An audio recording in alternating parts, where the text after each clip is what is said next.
Здравствуйте, друзья! В этом видео я покажу и расскажу, как и для чего мы используем гумат калия при выращивании томатов. Наши томаты уже в стадии плодоношения, и естественно, что за время их выращивания мы проводили ряд органических и минеральных подкормок по отношению к ним.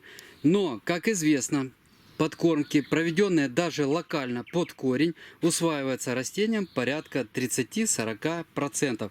Куда же делись остальные 60-70%? Все очень просто. Некоторый процент питания вымывается в более глубокие слои почвы, некоторый процент питания испаряется в атмосферу, например, аммонийные формы азота, и некоторый процент питания под воздействием процессов, которые происходят в почве, переходит в труднодоступные для растений формы. То есть питание в почве остается, но для растений оно недоступно.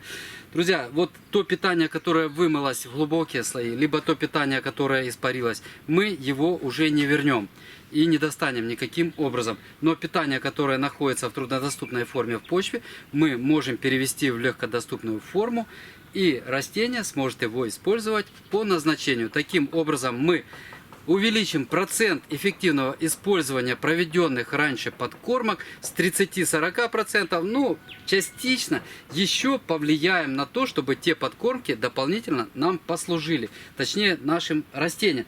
Друзья, вот именно в этом нам и поможет гумат калия, в составе которого находится порядка 70-80% фульвовых и гуминовых кислот, которые выступают в качестве природного хелатора. То есть они активизируют работу почвенных микроорганизмов. Вот именно почвенные микроорганизмы и перерабатывают накопленное труднодоступное для растений питание, переводят его в легкодоступную форму, и растение сможет это питание усвоить. И в этом же гумате калия порядка 10-12% калия. Вот калий будет способствовать для укрупнения плодов. То есть калий способствует оттоку органического вещества из листьев в плоды. Плоды укрупняются.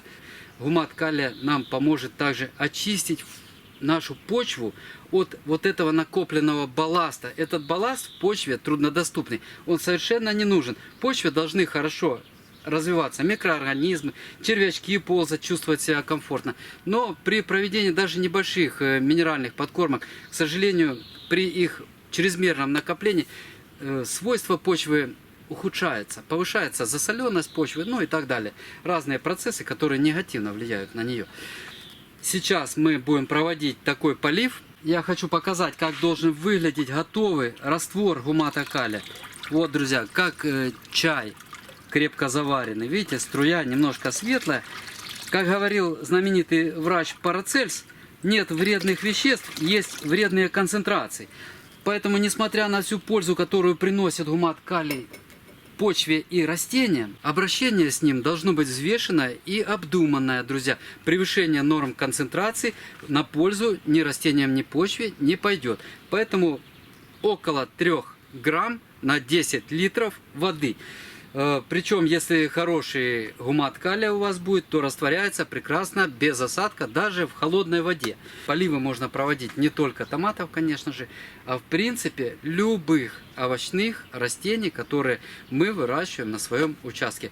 На этом видео закончу. Спасибо за внимание. До свидания, до новых встреч.